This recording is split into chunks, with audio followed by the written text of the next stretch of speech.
ఏం బీకనిక పోయినరని అడుగుతాడా అధ్యక్ష?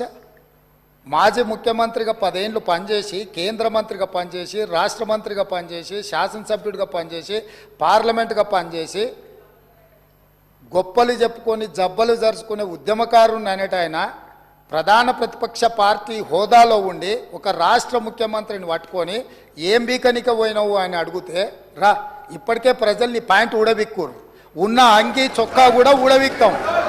ఇప్పటికే తెలంగాణ ప్రజలు మొన్న జరిగిన ఎన్నికలలో మీ పాయింట్ ఊడబిక్కిరు. ఇవాళ ఆ పాయింట్ ఊడబీకితే చెప్పుకునే దిక్కులేక బొక్కబోర్ల పడితే బొక్కలు ఇరిగినాయి మీకు. అయినా మీ బుద్ధి మారలేదు. ఒక ముఖ్యమంత్రిని పట్టుకొని ఏం బీకనిక పోయినావని అడుగుతారా అధ్యక్ష? ఇది పద్ధత? ఈ రాష్ట్రం 4 కోట్ల ప్రజలు ఓట్లేసి గెలిపించిన ముఖ్యమంత్రిని పట్టుకొని ఏం బీకనిక పోయినావని అంటారా అధ్యక్ష? ఇదేనా తెలంగాణ సాంప్రదాయము?